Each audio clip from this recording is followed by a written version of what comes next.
Hi everyone, it's Tricia, and I'm just coming to you today with a video about something that I get asked sometimes, and I actually see people sort of complaining about it in regards to other people, and that is whether or not our animals see us as their parents. So keep watching.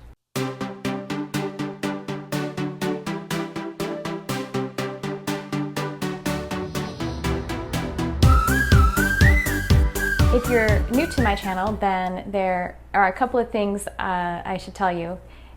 One is when I'm filming in this room, the reason I'm looking off camera is when I'm filming in this room, we often have visitors. So Franzie wants to be in the video. He usually is standing next to the camera and he thinks he's in the video, so that's why he's squirming, because he's like, I was already in the camera view, because he can feel the energy. That's one thing. Franzie, please don't knock things over. So the other thing is that I am an animal communicator. I'm also a medium and an energy healer. This video, answering this question, is coming from the perspective of an animal communicator. And the perspective of an animal communicator is one of learning more about the perspective of animals. It's not directly, I'm not going to claim that this is directly from the perspective of animals because it goes through me as a filter. Understanding the perspective of whomever we're listening to is important because we have a tendency to project when we're communicating with anyone. Of course we do. Absolutely every one of us does, and probably in almost every single conversation that we have. So when we actually understand the perspective of another person a little bit better, or in this case, an animal, then it helps to control that projection. And so that's why I'm here, because I have learned a little bit about the perspective of animals. Now, of course, there are, well, infinite perspectives of animals, and every animal is completely unique and has their own free will, choices, preferences, desires, and personality. I guess all of that kind of amounts to their personality in a lot of ways. So this is extremely general to say that this is the perspective of animals. And so at that, I will get to answering this question. Do animals see humans or their human guardians as their parents? We often call ourselves to them mommy and daddy, and mom and dad and stuff like that. I don't know if you've noticed it, but sometimes I see people sort of complaining and poking fun or something like that of people who refer to their animal as being a parent-child relationship. So here's my answer. Do animals see humans as their parents? And of course, by the way, we're talking about domesticated animals, the animals that we keep in our home that we call pets. So my answer to this question is yes, but mostly no. And also, it doesn't matter. So I'll break it down for us.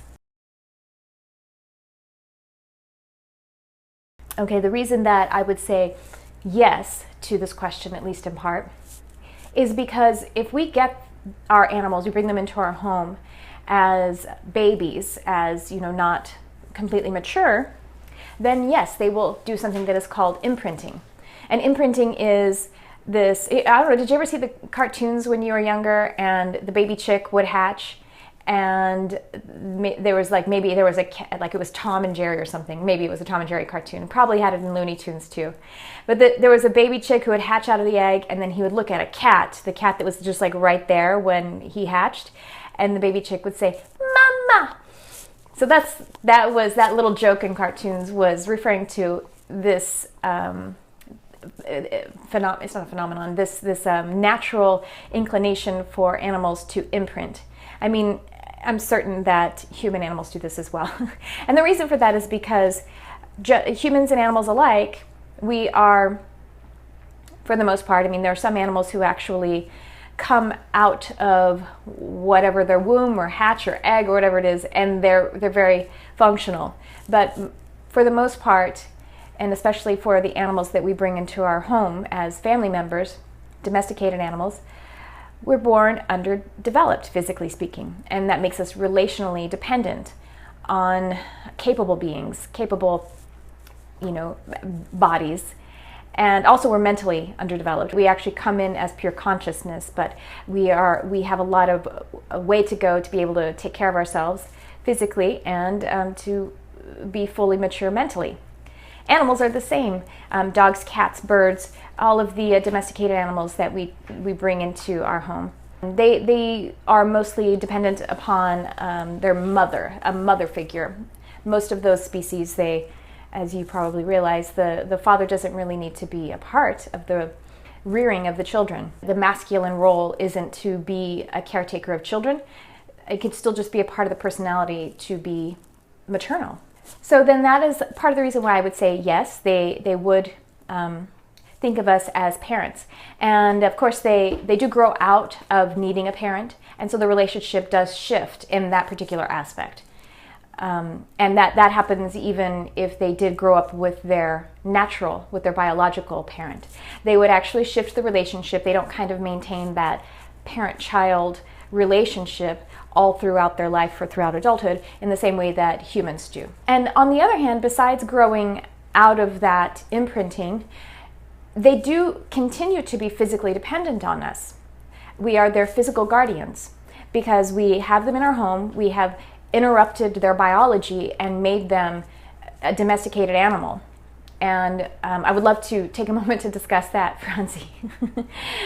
That when an animal is biologically domesticated, that animal has been interfered upon so that they are no longer a wild animal that could take care of themselves. So when we see domestic cats out on the street, they are not wild cats.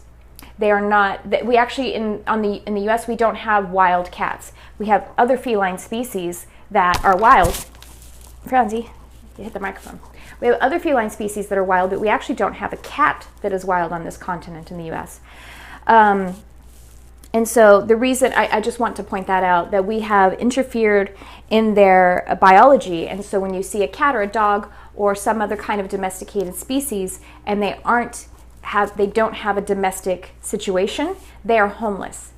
And conversely, animals that are not domesticized biologically speaking, and they're still exotic, they can't come into your home and they can't just live like a domesticated animal. Sorry if I'm making noise with the microphone, just adjusting after Franzie's interference. So I just recently went to an animal sanctuary that actually rescues exotic animals that people brought into their home and were no longer capable of taking care of them. And it's called Animal Tracks, and it's in Santa Clarita, California. So I learned a lot about it by being at Animal Tracks, and I'm actually going to be volunteering there. So I just wanted to put that message out there as well. Domesticated animals need homes. Exotic animals need to stay in the wild.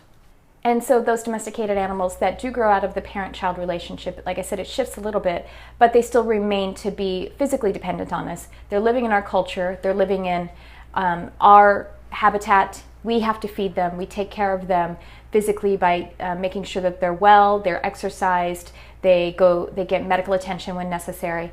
So there is still that a relationship in which we take care of them and are guardians to them in a particular way. And what is interesting, which I'm sure I will flesh out more in the rest of my answers here, of the no, the answer that's no, and the answer that is it doesn't matter, that they are spiritually more advanced than we are, generally speaking. They do have a development period spiritually. Guess what? Franzie can't do that. Baby. Oh. I'm going to pause the video.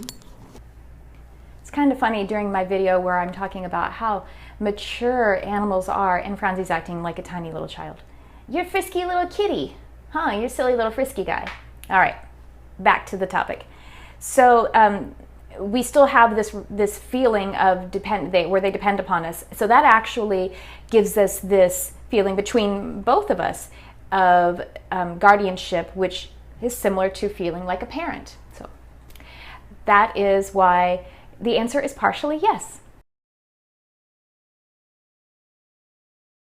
The reason that the answer is mostly no is, like I said, they grow out of the need for parents and they do fully mature and become, and this is what I think people who kind of complain about it, they recognize this, and so this is what is rubbing them the wrong way. They understand that animals actually do fully mature and they become their own autonomous being, and it's true, their consciousness is just as high as ours, and they have the access to all of the same emotions, the same emotional spectrum that we do. Like I say, they do have a different perspective, generally speaking, and then also they are more spiritually advanced than we are. They're closer to divinity. They better understand their eternal nature than humans.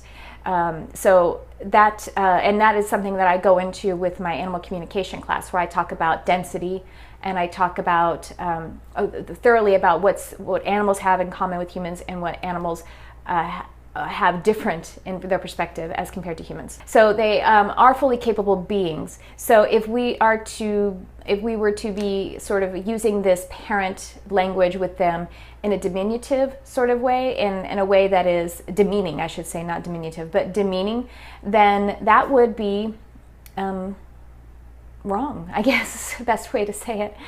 That would be inappropriate, and it would not be, it would be something that your animal picks up on. Animals are telepathic. They are articulate in vibrational language, subtle vibrational language. This is their primary language. Telepathy is the first language of humans. We all start out using telepathy as babies with our parents, and then we start to emphasize physical language. And this is something that I go into thoroughly in my course called Introduction to Telepathy. When you're watching this video, who knows, maybe I have like 17 other courses about it. So it's good to know that animals are very literal, and they understand the literal vibration and all of the tone and overtone and undertone of whatever we're speaking. And they hear our thoughts. They don't hear all of our thoughts because we have 60,000 to 80,000 a day, so they're not listening all the time, just the way you wouldn't be able to listen to all of the conversations if you're walking down a busy street in Manhattan.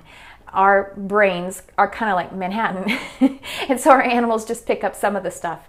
But they do pick up the very essence of our communication. So if we were to refer to ourselves refer to them in a diminutive way that was also demeaning, if we were to call them a baby in a way that was disrespectful, they would absolutely understand that. If we were to call our animal stupid and really mean that, then they would understand that, and that would be injurious.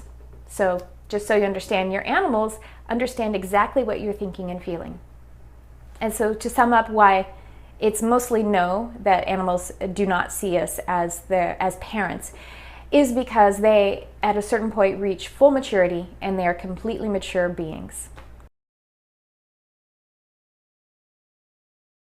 And so the reason it mostly doesn't matter whether or not animals see us as their parents is because of what I mentioned already, that they understand the literal intention behind anything that we think or feel toward them.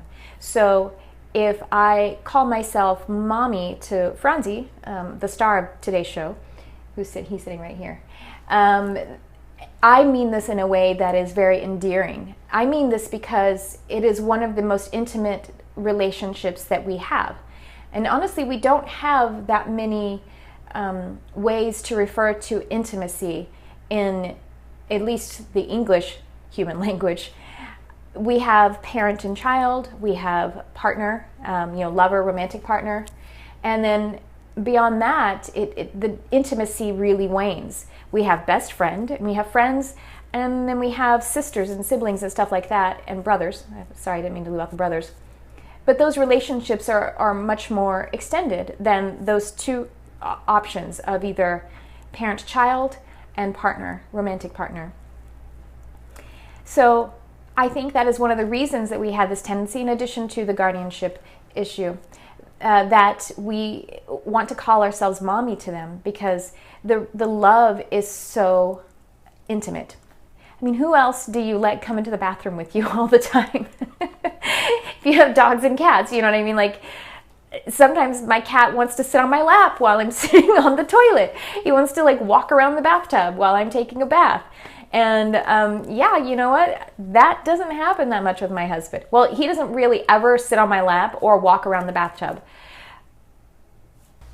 I love to talk about weird things when I'm talking about spirituality, so get used to that if you want to keep watching these videos. So anyway, it really doesn't matter if you are meaning it in the most pure and loving way, because that's what they're going to read. And they're going to appreciate that. They appreciate when you are referring to them in a way that is, you're bonding them closer to you. And it's totally fine with them because they don't really feel the difference if the language you're using is one of the only options we have that can communicate this profound bond. You know, so I say, Mommy loves you, Franzie, and he feels that and he loves that.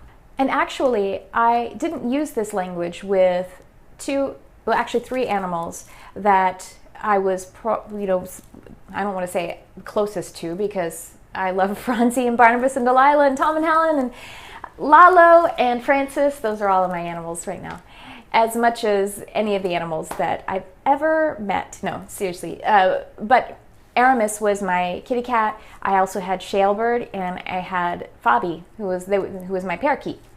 Shalebird was a cockatiel. And I had these animals. We were family all through my 20s and most of my 30s. I didn't actually use that language with them for whatever reason. I didn't call myself mommy to them, but I did use other diminutive terms like baby. I'd say like my baby kitty, my baby bird, and that's kind of along the lines there too.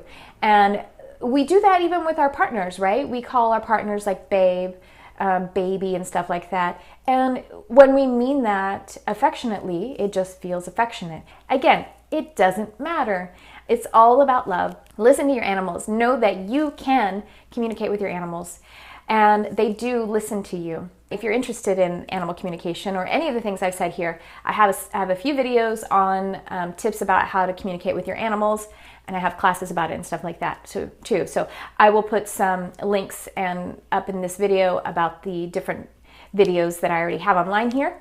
And just keep tuning in, and please comment, like, share, and subscribe. And let me know if you have any questions about talking to your animals or any other questions about animals in general. Thanks for tuning in. I love you, whoever you are.